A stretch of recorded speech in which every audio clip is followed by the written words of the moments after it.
Hello and welcome. We're here to talk briefly about projects countering disinformation in Georgia.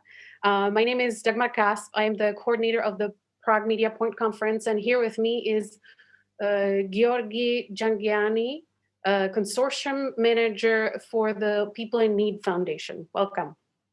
Thank you, Dagmar. It's my pleasure to be here with you today. So before we get into those projects countering disinformation, tell us something about what types of disinformation do you see in Georgia? And bear in mind, we have experts in the audience, so maybe specify what is particular for Georgia in this respect.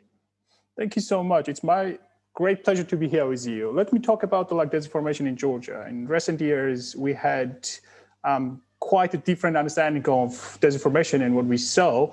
Our understanding of disinformation in Georgia has been different. It's changed. We saw the disinformation was a net when we had the headquarter, which said the mine messages and spreading on on their nets and spreading all the platforms. However, our research shows it's not working like that. It's more working like a tree with branches. We see that we have main key players who frame the ideas how they are working. However, there is different amplifiers. There are different pillars and different platforms. Based on the ideas, it's spread in different platforms and it uses different amplifiers. If you want to influence Georgian government, it's not going to be spread on social media mostly. It will spread different amplifiers and different platforms. So far, what we saw, there are at least three main categories who will spreading the information for us. This is Russian officials. We see also their proxies and third parties, which are not mostly related to them. And we see there are five main pillars of messages, which come from official government, state official government. We have state-funded media, which are mostly Sputnik Georgia, RT, or Russian network TVs, which are mostly watched by Russian minorities in Georgia. And we have, in this one, we also including de facto leaders, Abkhazian and South Ossetian leaders, which also affects with how Georgia perceives the messages of Russia. And we have cultivated and proxy sources, which are mostly newspapers, news media, some kind of NGO, civil society activities, which is mostly funded with that one. Social media. However, one particular thing about Georgia is it's not technologically advanced. Mostly we are using trolls. We don't use bots at all. So we're cultivating Georgian societies, Russian speakers, Georgian speakers who are easily manipulated or paid to spread this kind of messages. And one most important thing is cyber attacks. Russia actively using cyber attacks in Georgia. Sometimes for collecting the information, sometimes for helping spreading their disinformation. Even last year, we experienced attacks of Russian spies, which was actively condemned by US and UK partners. To counter disinformation in Georgia, the People in Need Foundation started a particular project. Can you explain what its goals are and where the project is now? Yeah, thank you for this opportunity. First of all, once people in need realize that there is need of working on disinformation in different perspectives, not only fighting disinformation, but also building the resilience. We started the project with support of USAID and Czech Ministry of Foreign Affairs, and with a Russia project, Strengthening Resilient Democracy in Georgia from July this year.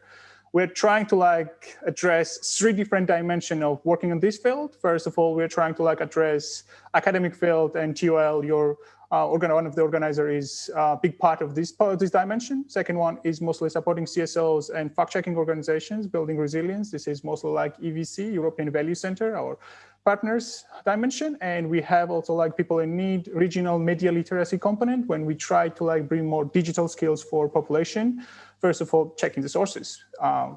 And right now, what I really want to talk and share with our partners and with our listeners is Georgian Watch Brief. These are the project, our outlet, which tries to unite front of fighting disinformation. We collected 5 different organizations, fact-check organizations in Georgia. We give them different outlet for them to reach different organizations and like people outside of Georgia as well as people in Georgia. Create like one comprehensive, rigorous publications when we use their research, their materials to collect one different understanding and present the like one brief in 2 weeks time when you can see what is a policy development, what is a disinformation development, what is social media, what's going on in social media, and what is the like civil society is doing in this to fight against this one. So I think that like this is beautiful, beautiful opportunity for researchers, for general people, general public, academicians to see what's going on and keep track on that one. And it's published in Georgian and English.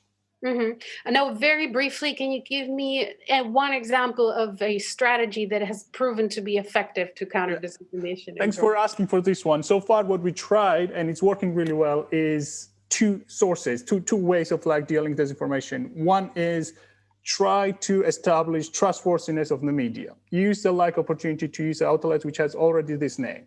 Form the partnership with them. Because only way to deal with disinformation is establishing value of truth. And in Georgia, we really struggle with this kind of trustworthiness of media. We have really polarized media sources. So if you manage to find the like trustworthiness media, form the coalition. And second one, what we struggled due to COVID-19, but before it was really working well, was taking the like policymakers from their office to the people and ask them to talk to people in the people's way, like the way, easier way to explain the like comprehensive things like NATO integration, EU integration, deep and comprehensive trade, Schengen zone. And this is really working. People appreciate, people see the like clear messages. And this is really nice.